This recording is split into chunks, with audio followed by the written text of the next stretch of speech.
Agora, uma notícia triste. Ministro católico assassinado no Paquistão, era o principal defensor dos cristãos. Ministro do Paquistão, por ser católico, foi assassinado. A notícia diz assim, olha, o ministro católico Shahbaz Bhat, assassinado em 2 de março, por terroristas talibãs, era para os líderes cristãos e católicos o principal defensor dos cristãos no Paquistão, onde até o fim de sua vida lutou por mudar a polêmica lei de blasfêmia. O que é essa lei de blasfêmia? A lei de blasfêmia é o seguinte: se você disser qualquer coisinha quanto ao Corão, você pode ser sujeito à morte. Se você se converter do islamismo para o catolicismo, você pode ser sujeito à pena de morte. É a lei da blasfêmia, usada para perseguir os não muçulmanos. Bhat, que em meados de fevereiro passado foi confirmado no cargo de ministro para as minorias religiosas, era o único cristão no governo do Paquistão e foi assassinado a tiros enquanto se deslocava em seu automóvel, sem escolta, rumo ao seu escritório em Islamabad, no Paquistão. Um grupo terrorista talibã assumiu a autoria do crime. Está aí. O Papa lamentou esse atentado, a igreja inteira lamenta, né, esse atentado contra um ministro católico no Paquistão. Outra notícia também bonita: o presidente do Chile é outro presidente cristão. Graças a Deus, o Chile tem um grande presidente cristão. Ele diz assim: o direito à vida é essencial para o desenvolvimento. O presidente do Chile, Sebastián Piñera, disse que os direitos humanos devem ser tutelados para obter o desenvolvimento humano integral, de maneira especial o direito à vida, desde a concepção até a morte natural. Gente, que beleza!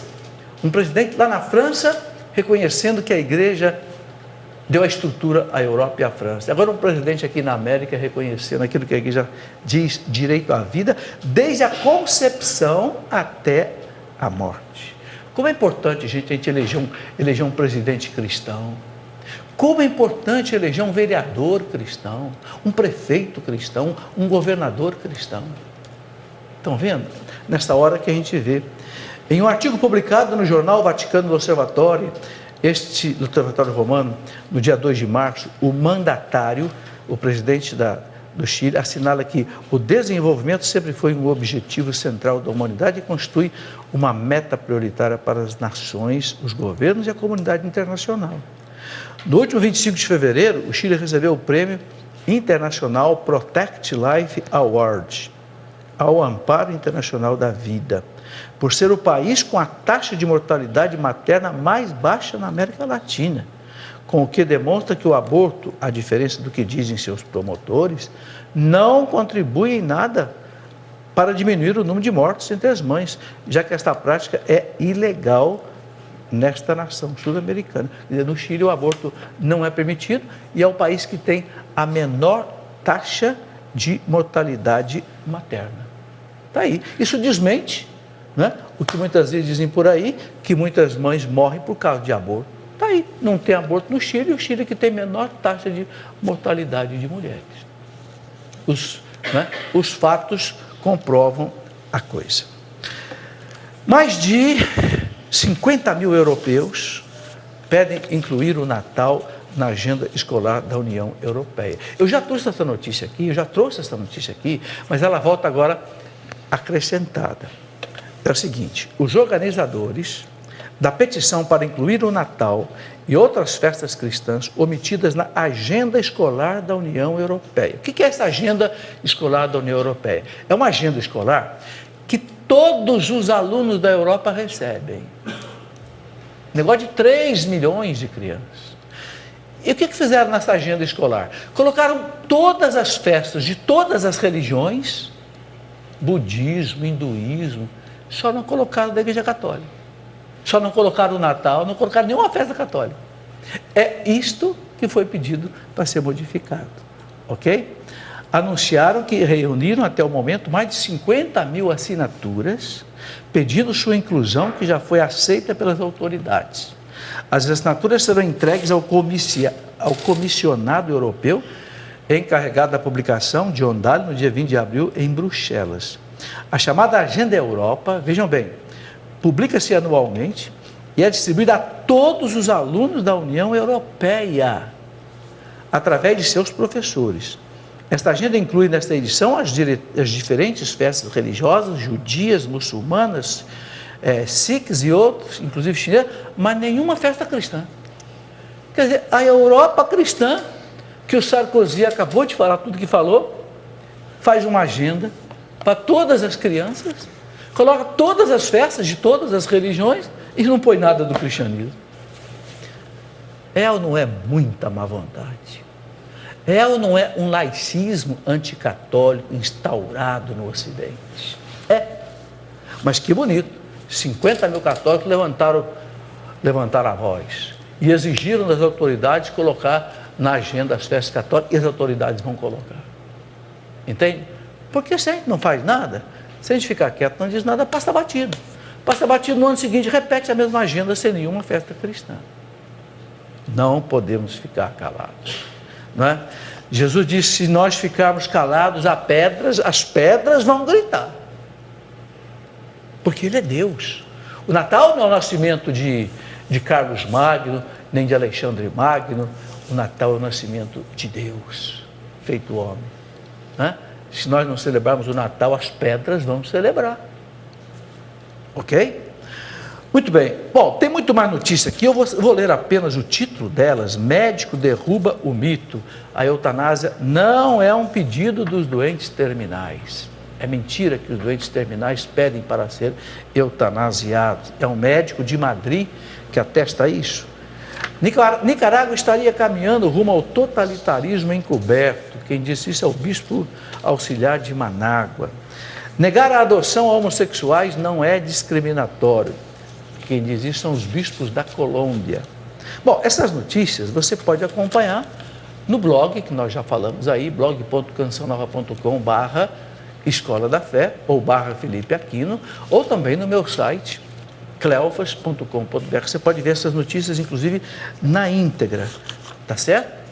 E pode ver quanta coisa importante, gente, está acontecendo no mundo ligadas à nossa fé católica. É por isso que eu faço questão de trazer isso aqui. Certo aí, Ricardo? Alguma coisa? Isso aí, professor. E também quiser acompanhar noticias.cançãonova.com e também o site da Rádio Vaticana, radiovaticana.org. São desses sites que nós tiramos as notícias, inclusive também do zenit.org e do acidigital.com. Você pode acompanhar na sua casa também todas essas notícias. Olha, eu insisto aqui com uma coisa importante. O Papa tem pedido que a gente faça evangelização pela internet. O Papa tem pedido, e João Paulo II já pediu. Então, é muito importante que você que está na igreja, acompanhe as coisas, quer viver a sua fé, você tenha acesso à internet. Eu sei que isto custa um pouco, você tem que comprar um computador aí custa hoje na média de R$1.000, um bom computador, né? Você precisa aí acessar a internet, mas olha, vale a pena você fazer aí toda a economia que você puder fazer, né? Comprar aí parcelado se for necessário, você ter o computador, porque você vai poder ter acesso a tantas e tantas coisas, há livros hoje que são publicados no programa PDF no computador, você pode ter coisas maravilhosas para a tua vida espiritual, ok? E acompanhar toda essa evangelização. Ricardo, vamos caminhar então um pouco na história da igreja, a história dos papas de Pedro a Bento XVI. Nós já estamos falando aqui apenas o seguinte, algumas curiosidades apenas da vida dos papas. Por quê? A história dos papas, gente, é a história da igreja. Então, pensando assim, algumas curiosidades da vida dos papas, a gente vai também conhecer um pouco da história da igreja. E uma coisa que eu quero lembrar a você, não se assuste com a vida dos papas. Esse dia mandaram um livro para mim, olha, escreveram um livro, como é que é? A vida secreta dos papas, contando os podres da vida dos papas. A igreja esconde isso, a igreja não esconde nada disso. Qualquer livro de história da igreja que você pegar, vai contar lá que no século X, 6 papas foram assassinados. Qualquer livro de história da igreja, do Daniel Hopes, entende? Qualquer um, não tem nada secreto. A igreja sabe que ela é santa, mas que os seus filhos são pecadores. A igreja sabe que ela é divina, mas é formada também de homens pecadores. E a igreja sabe que quem conduz a igreja não é o homem, o Papa, é o próprio Jesus Cristo. Teve Papa sim, gente, que foi indigno. Teve Papa que mandou, quando era cardeal, assassinar um outro que era Papa. Teve sim, lá no século X. Agora, por quê? Por causa da investidura leiga. O que é investidura leiga? Aquelas famílias poderosas de Roma, mesmo da Espanha, os Médici, os Colonna, os Savelli, os não sei o que mais, impunham os seus filhos, às vezes para ser cardeal com 13 anos de idade. O Papa Leão X, com 13 anos de idade, era cardeal, porque era filho de uma família nobre da França que impuseram os cardeais, e os cardeais eram legítimo. E depois foi eleito Papa. Tivemos um Papa menino com 17 anos de idade, Papa João XII. Vocês já pensaram nisso? Legítimo. Por quê? Por causa da investidura leiga.